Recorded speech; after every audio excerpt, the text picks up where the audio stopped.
Ni mu mubohore, ikiganiro ni mu mubohore cyabateguriye amasengesho y'iminsi 40 yo gukurwaho iminyururu azayaca kuri sheni ya YouTube ISEZERANO TV ndetse n'iy'umugambi w'Imana buri saa 12 hamwe na Prophet Emma. Nyabuneka ntucikwe.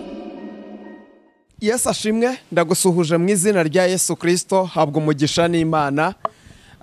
Amasengesho yacu arakomeje. Ndasabira umugisha abantu mwese mwagumye kubana natwe muri aya masengesho. Turimo turabona ukuboko kwiza kw'Imana, turimo turabona imbaraga z'Imana, kandi turabona imirimo n'ibitangaza. Abantu mwese rero mugumye kuba muri aya masengesho, Imana ibaha umugisha. Hari n'abagize uruhare mu gutuma abandi bayabonekamo, mukararika abandi, mugafasha gusharinga zino video. Imana ibaha umugisha, Imana ibagirire neza. Abandi namwe muri groupe yo gusengerwa, namwe Imana ibaha umugisha, kandi mbonye ko Imana iri gukora imirimo n'ibitangaza. Kubonye iki kiganiro ari ubwa mbere, turi mu masengesho y'iminsi 40. Aya masengesho turimo ni amasengesho yo gukurwaho iminyururu, ni amasengesho yo gukurwaho karande, ni amasengesho yo gukurwaho imigozi n'uburetwa bw'abadayimoni. Hari ibintu byinshi tubona muri ubu buzima ukibaza ko ari ibintu bisanzwe, ariko ibi bintu ntabwo aba ari ibisanzwe. Hari imyuka izibiherekeje ituma bigenda bikomera ku buzima bwawe.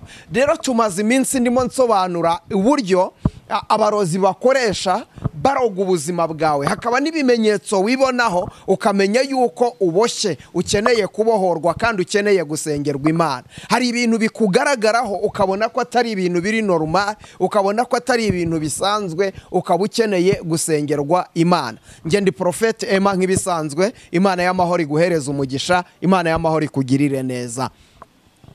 Reka dutangire dusenga Imana, twinjire mu kiganiro. Data, uri Imana ishobora byose, uri Imana y'imbaraga, uri Imana y'ubutware, uri Imana ivuga bikaba, uri Imana itegeka bigakomera. Nsengeye buri muntu wese ugiye kumva kino kiganiro, reka kigiraho kimuvana, kigira ahandi hantu kimushyira. Imbaraga zawe nizikora ibikomeye, ubutware bwawe bukora ibikomeye, uhindura amateka kandi wiyerekane. Urakoze, icyubahiro n'ikibi cyawe Yesu Kristo, amen. Imana y'amahoro nibampera umugisha, Imana y'amahoro nibagirire neza. Buri muntu wese tubanye muri aya masengesho, ukuboko kwiza kw'Imana nikuboneke kuri we. Imbaraga z'Imana nizimugaragareho, ubutware bw'Imana nibumugaragareho. Ndagira ngo nkubwire ngo Uwiteka ni muzima, nta kintu na kimwe kimunanira, kuko urukundo Imana yadukunze rwatumye itanga umwana wayo w'ikinege, kugira ngo umwizera wese atarimbuka, ahubwo ahabwe ubugingo buhoraho. Imana itugirire neza. Rero uyu munsi reka tuganire. Ndagira ngo umenye uburenganzira bwawe muri Kristo Yesu. Hari uburenganzira ukwiriye kumenya. Menya uburenganzira bwawe muri Kristo Yesu. Uburenganzira bwawe umenye ko uri umwana w'Imana, umenye ko uri umutsinzi, umenye ko uri umunyamugisha. Erega reka mbabwire, hari ibintu mwiyaturiraho ugasanga umuntu ararwaye, cyangwa ugasanga umuntu ntiyashatswe, umuntu ntiyakoze mariage, ugasanga urimo uravuga ngo nzaba nshaka, ugasanga urimo uravuga ngo nzaba nkoresha mariage, ngo ubu burwayi ndwaye, ngo nzaba mbukira. Oya, umva nkubwire, uri umunyamugisha, uri umwana w'Imana. Imana ni umwami. Niba nawe uri umwana w'Imana, uri igikomangoma. Niba uri igikomangoma, menya uko mu bwami bitwara, menya uko mu bwami bavuga, menya uko mu bwami bagenda, menya uko mu bwami basubiza. Numara kumenya uko mu bwami basubiza wisobanukiwe, bizagenda neza mu izina rya Yesu Kristo. Ndagira ngo nkubwire rero, nta kure habaho Imana itakuvana, nta na kure habaho Imana itakugeza. Iyo tuvuga imbaraga za karande, wewe wenda wumva ko ari ibintu bisanzwe, ariko karande ni umwuka ukwiriye kurwanya, ukawurwanya kandi ukawurwanya uhereye mu mizi. Kuko iyo utawurwanyije uyu mwuka urakura. Uyu mwuka urakura, biba bisaba ngo uyu mwuka urwanye. Iyo usomye mu itangiriro bitangira bivuga ngo ni ya nzoka, byakomeza byagera mu byahishuwe akavuga ngo ni cya kiyoka. Ni ukuvuga ngo yari ya nzoka, ariko noneho igera mu byahishuwe yarabaye cya kiyoka. Uyu mwuka urakura. Ndagira ngo nkubwire ikintu, hari karande ziba ku buzima bw'umuntu, kandi ugasanga iteka uhora uhura n'abantu bameze gutyo, ugasanga wifiteho karande. Buriya uzarebe karande, umuntu ugira amagambo, akenshi iyo ageze ahantu hari abantu karande ziramenyana, abantu bahita bamumenya ko agira amagambo kandi ntibimugora kwiyadabuta muri sosiyete. kubera iki? iyo karande mubaho abana nayo. hari umuntu wiziho ko agira amagambo, karande ikuzanira utundi tukarande, ikakuzanira udukarande tundi tw'amagambo, kandi karande ziraganira. reka nkubwire ikintu, iyo utarimenyaho iyi karande biragora. hari umusore umwe nakunze, yaraje tuganira, bagiye gukora ubukwe, turaganira. benshi iyo bagiye gukora ubukwe turabanza tukaganira, nkamubwira nti mbwira ibisekuru by'iwanyu byibuze twumve, nkabwira nti ngaho mbwira ibintu bikunda kuba mu muryango w'iwanyu tubanze turebe bimeze gute. noneho turaganira, arambwira ati nubwo ati data yashatse abagore 3, njyewe yambyaye ku mugore wa 3. mbaza umukobwa we bimeze biti, arambwira ati nanjye data yashatse abagore 5 ariko njye mvuka ku mugore wa 2. Imana y'amahoro itugirire neza. urumva ni karande, nubwo bagiye gushakana ariko ugiye kureba neza mu isi y'umwuka bo bashobora kuvuga ngo bahujwe n'urukundo, ariko hari igihe karande zihuza abantu, ugasanga karande zarahuye ziramenyana zihuza abantu, ugasanga wowe wifiteho iyi karande, wahura n'umuntu mugahura mufite iyo karande. icyo musabwa ni ikirere, si uko mutabana, si nuko mutakubaka, ahubwo icy'ingenzi ni uko mukwiriye kumenya ko muhuriye kuri iyo karande mugahurira ku kuyirwanya. karande ntibayisengera, karande barayirwanya. Imana itugirire neza, Imana y'amahoro itwishimire. karande ntibayisengera, karande barayirwanya. rero dore icyabaye, uyu musore yararahiye, arambwira ati data ibyo yakoze nge ntabwo nzabikora, data ibyo yubatse nge nzabisenya. ngewe data yashatse abagore ariko ngewe nshatse n'uyu nguyu, ndamusengera ndavuga ngo Imana izabigufashemo. ariko kandi koko Imana iri mu gihugu cyo mu ijuru yabimufashijemo. byagenze gute? barabanye, bamara n'umwaka wa mbere, umwaka wa kabiri, babyara umwana wa mbere, babyara uwa kabiri, ku mwana wa 3 bagiye kwipimisha kwa muganga basanga umusore yanduye sida. Imana y'amahoro itugirire neza. barangije umusore umugabo abwira umukobwa, aramubwira ati rero tugomba gutandukana. Imana y'amahoro itugirire neza. nubwo twavuze ko tutazatandukana ariko birabaye, dore nakoze ikosa nguca inyuma, none narwaye sida kandi umugore ari muzima. umva ukuntu umugore yarasubije aravuga ngo nje ntabwo natandukana nawe, ibi ngibi nabibonye ni ya karande ishaka kudutandukanya. rero karande ntibura ahantu imenera, ntibura ahantu inyura, karande iriyenza, karande mu buzima bwa buri munsi iriyenza. rero icyo usabwa ni ukwimenyaho uwo mwuka ugahagurukira kuwurwanya. amaganya ya Yeremiya ibice 5 nkunda kuhabwira, ibice 5 ku murongo wa 7 haravuga ngo ba data bakoze ibyaha kandi ntibakiriho, natwe turi hano turaha twikoreye ibicumuro by'ibyaha byabo, abagaragu nibo badutegeka, ntawo kuduhoza uhari. Imana y'amahoro itugirire neza. rero mu gusenga Imana igize igakora ibikomeye, kandi nicyo gitumye uyu munsi ndahangaha. ni benshi dusengana kandi Imana ikabohora ubuzima bwabo, ni benshi dusengana bakabona umugisha binyuze mu gusenga. rero ndagira ngo nkubwire ikintu, ukeneye kwimenyaho ibi bintu. rero nihuse cyane, hari ibimenyetso ukwiriye kubona ku buzima bwawe, ukamenya ko ukwiriye kwihutira gusenga, ukamenya ko ukwiriye kwihutira kuba mbere y'Imana. reka nkubwire, hari abantu bakunda kugira buriya umujinya nawo ni karande.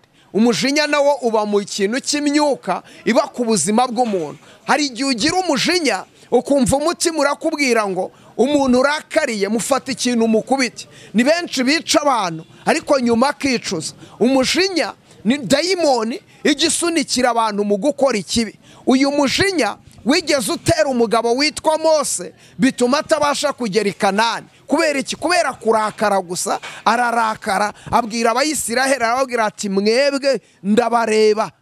Imana y'amahoro itugirire neza.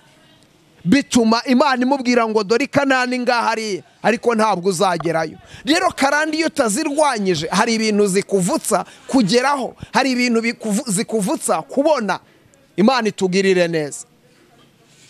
ikindi, hari abantu baba baragiye mu bapfumu, ukajya mu bapfumu cyane cyane by'umwihariko waraje urabyihana nibyo, ariko biragenda. Ariko uyu munsi hari ibintu utarimo urabona. Impamvu utabibona ni uko hari imigenzo ndetse n'imihango wakoreye muri icyo kintu, wakoreye cyo mu bapfumu. Wagiye mu bapfumu mugirana igihango, ndetse hari n'abantu usanga mu buzima bwa buri munsi bafite indasago. Buriya akenshi y'abapfumu baguca indasago bakubwira ko icyo baba bagendereye ari ukugira ngo bakubohora, ari ukugira ngo bagukize. Ariko abapfumu akenshi iyo baguca indasago buriya mu buzima bwa buri munsi uba wagirana igihango n'ikuzimu mu buryo bweruye. Rero ukeneye gusenga cyane kugira ngo ubashe kubohora ubuzima bwawe. Hari amagambo ari mu Kuva Farawo yabwiye abayisiraheli, yababwiye amagambo akomeye, arababwira ngo ndabareka mugende mutambire Imana yanyu mu butayu, ariko muramenye ntimunge kure, mugumye munsabire. Niyo mpamvu mu buzima bwa buri munsi uzabona umuntu asenga, ariko uzasanga uyu munsi ni bangahe se uhora wihana ibyaha by'ubusambanyi. Ukabaza umuntu uti kuki usambana, ati nanjye ntabwo mbizi, nshiduka byabaye.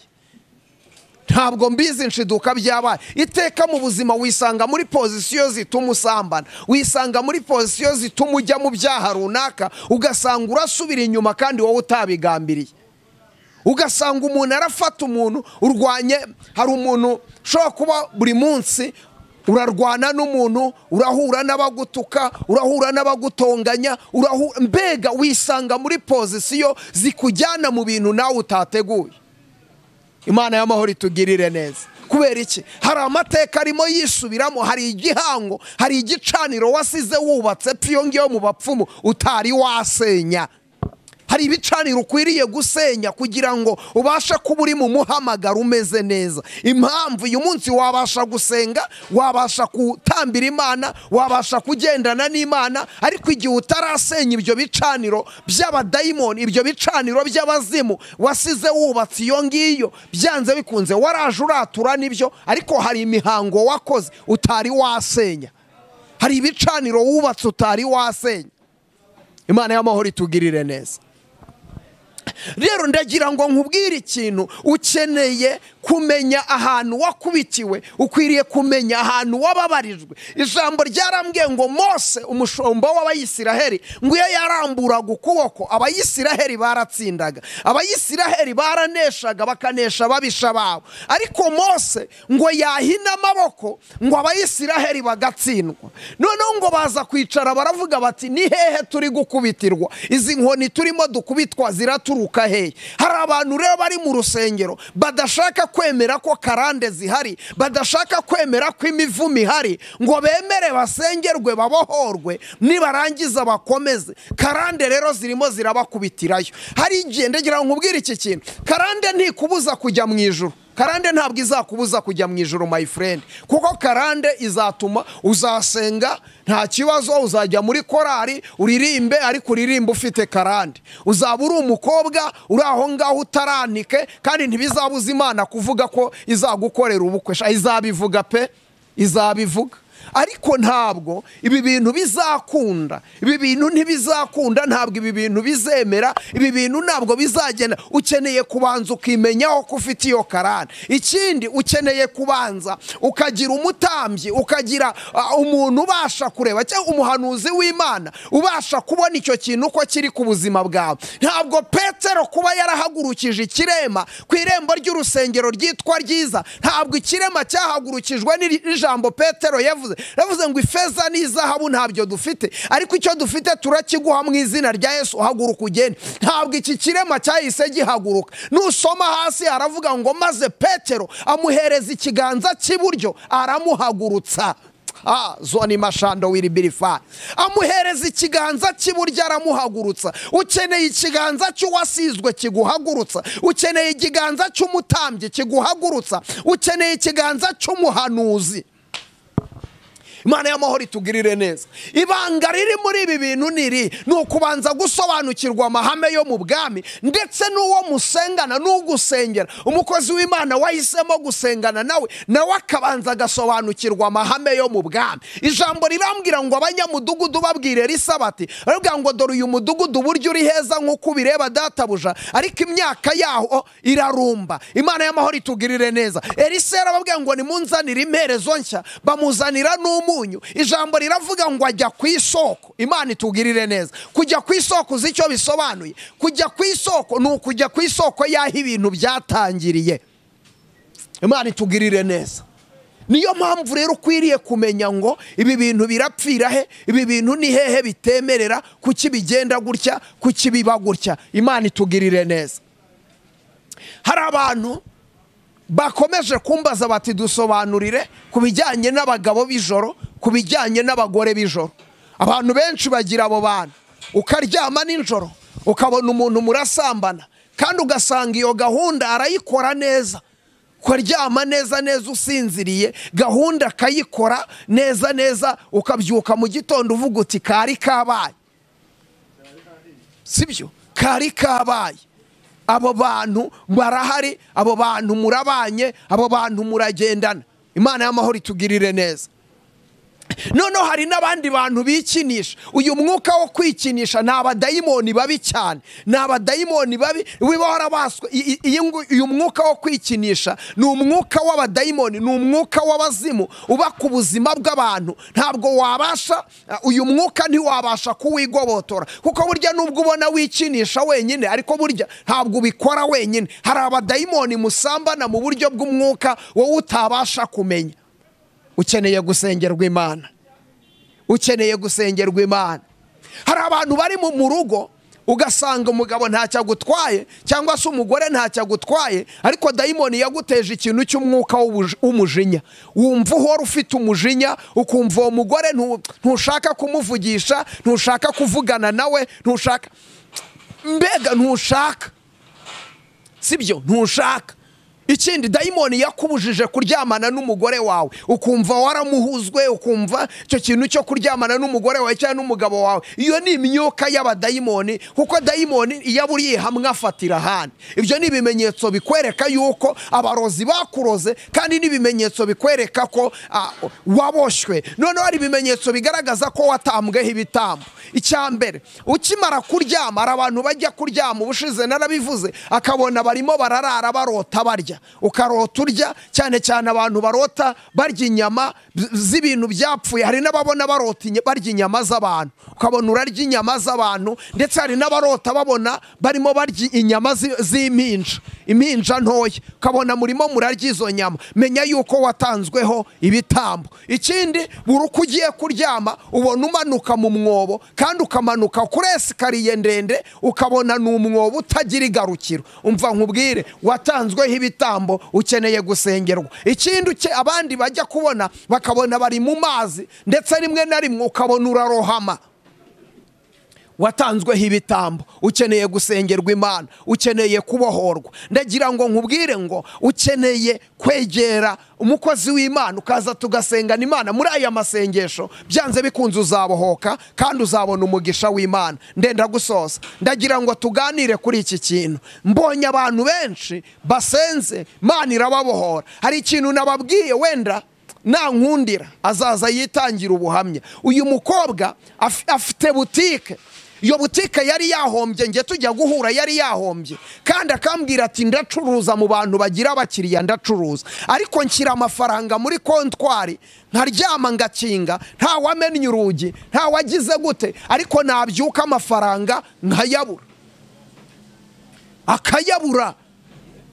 Abarozi bagira tekinike nyinshi bakoresha zo kugira ngo baze gusahura ubuzima bwawe. Amafaranga bakayabura, nta muntu winjiye mu nzu ariko aho yayashyize akayabura. Rero hari ikintu bita gatunza abarozi bakoresha kugira ngo baze kunaniza ubwoko bw'Imana. Twasenganye Imana, uyu munsi aracuruza nta kibazo afite, ameze neza. yarambwiye ati nagiye mu bapfumu benshi bashoboka nabo bakayatwara, ariko ubu uyu munsi aracuruza nta kibazo afite. Ndagira ngo nkubwire Yesu ni muzima. Ikindi, hari abantu barwaye indwara bumva yuko zikwiye kuzabahitana. Ejo bundi nasenganye n'umugabo, arangije araza arambwira ati nsengera Imana basi nyorohereze wenda iyi kanseri, ko kwa muganga barambwiye ngo ntacyo bayikoraho, nta kintu bayikoraho. Yarwaye amara bukeye kumara ayo mara yarwaye hazaho kanseri. Arangije kwa muganga baruga ngo nibaramuka bayibaze n'ubundi azajya ahora arwaye infection, n'ubundi nagenda ategereze kuzapfa cyangwa se ategereze Imana. Rero we yaje ambwira ngo yewe ni igare ryanjye urareba mushumba, mbega nsengera gusa Imana ingabanyiriza ububabare. Ndamubwira nti hoya, mu izina rya Yesu Kristo Imana yampamagaye. Buri ndwara yose irumva, buri ndwara yose irumva. Ndagira ngo nkubwire iki kintu, buri ndwara yose irumva. Sibyo kuvuga ngo uzicwa na kanseri, kuvuga ngo uzicwa na diabete, kuvuga ngo kwa muganga barakubwiye ngo genda utegereze gupfa, oya, biragatsindwa ntibikabe. Buri ndwara yose irumva. Dufite ubutware n'ubushobozi. Hari ibintu bitatu Yesu yavuze. Yaratubwiye ngo nitugende mu mahanga yose tubwirize abantu ubutumwa bwiza, abemera tuzababatize mu izina rya Yesu Kristo. Icya kabiri, tuzarambika ibiganza ku barwayi bakire. Gatatu, tuzategeka inzoka na za skorpiyo izo ngizo zihunge. Rero ndagira ngo nkubwire, dufite ubutware bwo gutegeka, dufite ubutware bwo kwirukana, dufite ubutware bwo gusenya, dufite ubutware bwo gusenya ibicaniro by'abarozi, dufite ubutware bwo kugukura aho ngaho wabohewe, bwo kugukura aho ngaho wazirikiwe, bwo kugukura muri izo mbaraga z'abazimu n'abadayimoni. Icyo usabwa ni ukwizera. Gusenga ni ukwanjye, kwizera ni ukwawe, gukora ni ukw'Imana. Ngwino dutegeke mu izina rya Yesu, Imana iguhereza umugisha. Data, mu izina rya Yesu Kristo, uri Imana ishobora byose, uri Imana y'imbaraga, uri Imana y'ubutware. Labini foshando wiribirifai lelebotai. Ndasengera buri muntu wese warunkurikiye, uyu mumama urwaye ni umukize, uyu mupapa uboshe ni umubohore, abaziritswe n'imbaraga z'umwijima izi mbaraga nizibarekure, iyi minyururu nibarekure, izi ngoyi nizibarekure. Ndabasengera mbinjiza mu mugisha wabo, ndabasengera mbinjiza mu mahirwe yabo mu izina rya Yesu Kristo. Urakoze kukomeje kubana natwe, ni mu izina rya Yesu Kristo, amen. Uyu wari umunsi wa 9 w'amasengesho. Imana y'amahoro ibampera umugisha. Kuba shaka gusengana natwe, fata iyo nimero iri kuri screen, wandike kuri WhatsApp, tufatanye gusengana Imana kandi muzabona umugisha. Imana ibaha umugisha. Shalom shalom. Ni mu mubohori, ikiganiro ni mu mubohori cyabateguriye amasengesho y'iminsi 40 yo gukurwaho iminyururu azayaca kuri chaîne ya YouTube ISEZERANO TV ndetse n'iy'umugambi w'Imana buri saa 12 hamwe na Prophet Emma. Nyabuneka ntucikwe.